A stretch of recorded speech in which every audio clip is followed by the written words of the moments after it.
आपका हमारे साथ जुड़ने के लिए। ये घोसी के घमासान में आपकी कोई भूमिका है या फिर आप दूर से बैठकर सारा तमाशा देखेंगे? देखिए सर, दारा सिंह चौहान और मेरा समाज जिस वंशावली से आता है, हम लोग सम्राट पृथ्वीराज चौहान के वंशज हैं और हम लोगों की एक नेटिव स्वभाव है कि अपनी बात और अपनी आन पर कभी पीछे नहीं हटते। दारा चौहान अपने जीवन के इतने लंबे राजनीतिक सफर में हमेशा समाज की नियत के खिलाफ काम किया है। आज इस दल में, कल उस दल में, परसों उस दल में, कल इस नेता की जय, परसों उस नेता की जय, ये लगातार दल बदलते रहे और जिससे मेरा समाज आहत भी है। और घोसी विधानसभा और घोसी उपचुनाव में मैं कैसे हमारे समाज की एक कांग्रेस बीएसपी में वो राज्यसभा के सदस्य रहे, मेंबर ऑफ पार्लियामेंट रहे, लोकसभा में रहे, राज्यसभा में रहे, यूपी सरकार में मिनिस्टर रहे, एमएलए रहे, वो एक सफल राजनेता हैं। नहीं सर, वो एक आप उनको फेल नहीं कह सकते विहीन और अवसरवादी नेता हैं और समाज मेरा बार बार इनको माफ करता रहा, लेकिन इसका ये मतलब नहीं है कि इनका यह क्रम चलता रहेगा। इस बार घोसी के उपचुनाव में इस बात का प्रमाण मिल जाएगा कि समाज बार बार अपनी अस्मिता से समझौता नहीं करेगा।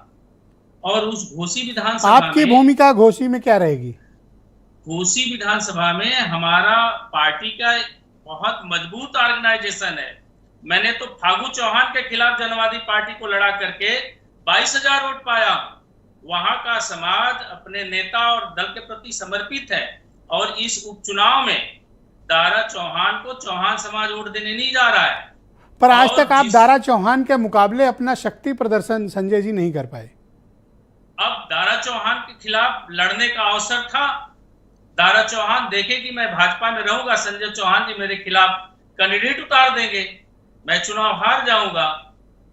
इस वजह से वो स्वयं भाग करके चले आए समाजवादी पार्टी में और समाजवादी पार्टी से चुनाव लड़े और बार बार लोगों को मैसेज देते रहे, उदयवीर जी को फोन करते रहे कि संजय जी को कहिए अपने लोगों को मजबूती से लगाएं, नहीं तो मैं चुनाव हार सकता हूं। तब आपने समाजवादी पार्टी में कहा नहीं था कि दारा आए हैं चले जाएंगे? सब कुछ में लोगों को पता था, लेकिन चूंकि चुनाव हम लोगों के पक्ष में था, आवाम हम लोगों के साथ खड़ी थी, सरकार बदलने के मूड में थी, इसलिए ये प्रयास था पार्टी का कि जो भी पिछड़े वर्ग के नेता आ रहे हैं बीजेपी से, सबको लेकर के अपनी गोल को मजबूत करना। और भरोसा था लोगों को, मेरे समाज को भी भरोसा था। ये दारा चौहान भी आ गए हैं, हमारा नेता भी साथ क्या है। आप दारा सिंह चौहान का मुकाबला करने के लिए तैयार हैं? क्योंकि ये आपके लिए भी डू और डाई वाली पोजीशन है। इस बार साबित नहीं किए तो फिर आप पर सवाल उठेंगे। दारा सिंह चौहान जी को बुरी तरह से हरा करके घोसी उपचुनाव से भेजा जाएगा। आप 8 तारीख को रिजल्ट देखिएगा। कैसे? सिर्फ कहने से नहीं ना, आपको बताना पड़ेगा कि ये फैक्ट हैं, ऐसे जीत सकते हैं। क्या करेंगे आप जिससे आप दारा सिंह चौहान जैसे ताकतवर नेता को हरा पाएंगे? आप दारा सिंह चौहान की ताकत क्या है? मेरा समाज उनके साथ उनका समाज पीछे खड़ा है और आज बीजेपी भी उनको नमस्ते करती है। आज आपको लग रहा है कि ये हवा में बात करते रहे, समाज उनके साथ है। चुनाव में और इसी विधानसभा के आज का कार्यक्रम हुआ था, इस कार्यक्रम में घोसी के लोग कितने थे? पर आप ये देखो कि कुछ तो ताकत होगी दारा सिंह चौहान में। मंडल के आजमगढ़, गाजीपुर, बलिया के लोग आकर के संजय भाई, कुछ तो बात होगी दारा चौहान में कि कांग्रेस भी नमस्ते करती है, बीएसपी भी नमस्ते करती है, सपा भी नमस्ते करती है, बीजेपी भी नमस्ते करती है, फिर सपा नमस्ते करती, फिर बीजेपी नमस्कार करके ले आती है। दारा सिंह कुछ तो बात होगी सर। दारा सिंह चौहान की यही काबिलियत है कि जिस पार्टी का माहौल देखते हैं उस पार्टी के साथ लुढ़क करके चले जाते हैं। और चूंकि शुरुआती दौर में ये राज्यसभा का सांसद बसपा के लोग बिना चुनाव लड़े इनको बना दिए, तो एक राज्यसभा का एक सांसद का लोगो लग गया, तो किसी दल पार्टी में जाते हैं, टिकट के लिए पैरवी कर लेते हैं। अगर आप दारा चौहान को इस मुकाबले में भी अगर दारा चौहान को आप नहीं हरा पाए तो दारा चौहान सर न हारने का कोई प्रश्न ही नहीं है। दारा चौहान पूरी तरह से हारेंगे। दारा चौहान आज तक दूसरे कार्यकर्ताओं की कमाई को खाते रहे हैं और ये चीज मऊ जनपद का भी चौहान इस चीज को महसूस कर रहा है। ये लोग आजमगढ़ से आकर के मऊ के चौहानों का वोट लेकर के, तो आप इस बात से सहमत हैं कि ये बाई इलेक्शन आपकी राजनीतिक किस्मत तय करने वाला है? या तो आप आगे बढ़ेंगे और या फिर सिमट जाएंगे? मेरी राजनीति तो, मेरा समाज प्रदेश भर का चौहान हमारे साथ है, हमारे पार्टी के नेतृत्व में काम कर रहा है।